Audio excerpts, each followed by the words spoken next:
ZEE5 ಇರುವಾಗ ನೀವು ನಿಮ್ಮ ನೆಚ್ಚಿನ ಶೋಗಳನ್ನ ಎಂದಿಗೂ ಮಿಸ್ ಮಾಡಿಕೊಳ್ಳುವುದಿಲ್ಲ. ಅದು ಸಂಪೂರ್ಣ ಉಚಿತವಾಗಿ.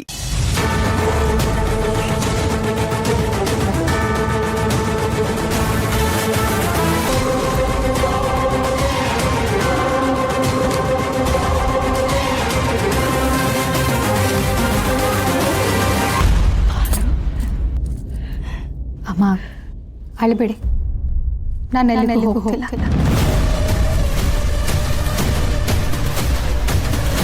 ಅಪ್ಪನ ಹತ್ರ ವಿಷಯ ಇದೆ, ಅವ್ರ ಹತ್ರ ಸ್ವಲ್ಪ ಮಾತಾಡಿ. ಹಾಯ್ ಅಪ್ಪ.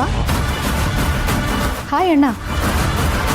ಆ್ಯಕ್ಚುಲಿ ವಿಷಯ ಏನು ಗೊತ್ತಾ, ಅವಳೆಲ್ಲೂ ಹೋಗ್ತಿಲ್ಲ, ಹೋದವಳು ವಾಪಸ್ ಬಂದಿದ್ದಾಳೆ, ಇಲ್ಲೇ ಉಳ್ಕೊಂಡಿದ್ದಾಳೆ ಅಂತ ಹೇಳೋದಕ್ಕೆ ಮಾವ ಬಂದಿರೋ.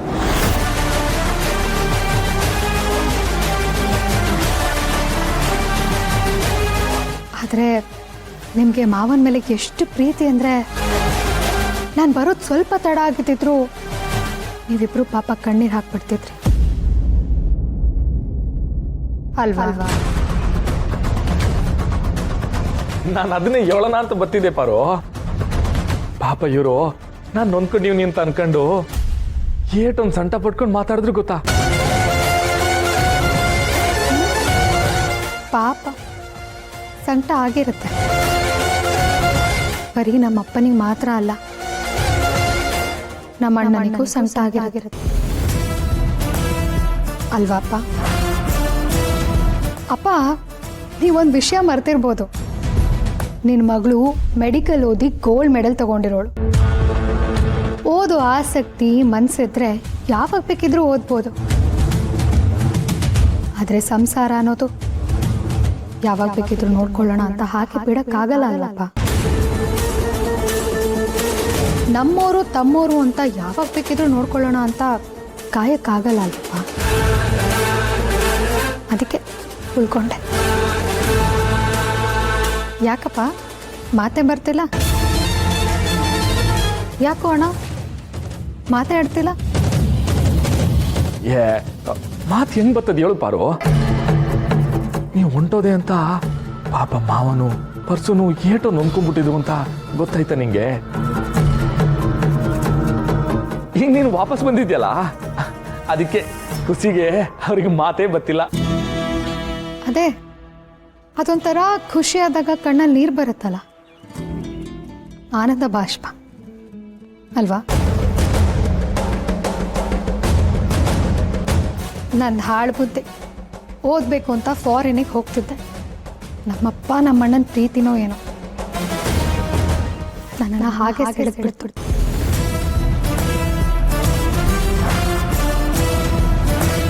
ಅದಕ್ಕೆ ಈ ಸಂದರ್ಭದಲ್ಲಿ ಒಂದು ಮಾತು ಹೇಳಬೇಕು. ವಿದೇಶಕ್ಕೆ ಹೋಗುತ್ತಿದ್ದಾಗ ತಮ್ಮ ಪ್ರೀತಿಯ ಅಲೆಯಿಂದ ಮಗಳನ್ನು ಸೆಳೆದು ಊರಿನಲ್ಲೇ ಉಳಿಯುವಂತೆ ಮಾಡಿದ ಅಪ್ಪ ಹಾಗೂ ಅಣ್ಣನಿಗೆ ನನ್ನ ಧನ್ಯವಾದಗಳು.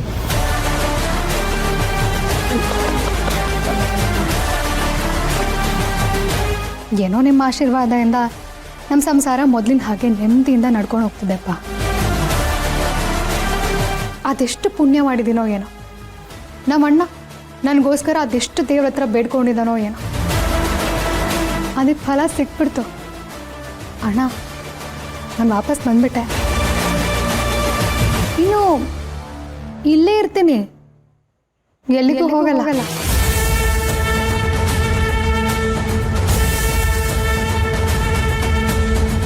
ನಮ್ಮ ಯಜಮಾನ್ರ ಜೊತೆ ನಾನು ಇಲ್ಲೇ ಇರ್ತೀನಿ.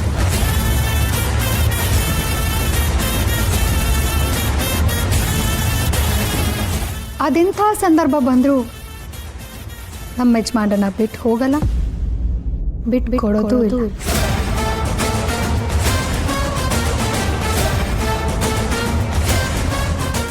ಎಂತ ಒಳ್ಳೆ ಮಾತಾಡ್ಬೇಕಂದ. ಕೋಟಿ ದೇವರು ಒಟ್ಟಿಗೆ ಕಣ್ಬಿಟ್ಟಂಗಾಯ್ತು ನೋಡು. ಅಮ್ಮ, ನನ್ನ ಪಾಲಿಗೆ ನನ್ನಪ್ಪ ನಮ್ಮಣ್ಣ ಇವರಿಬ್ಬರೇ ದೇವ್ರಮ್ಮ.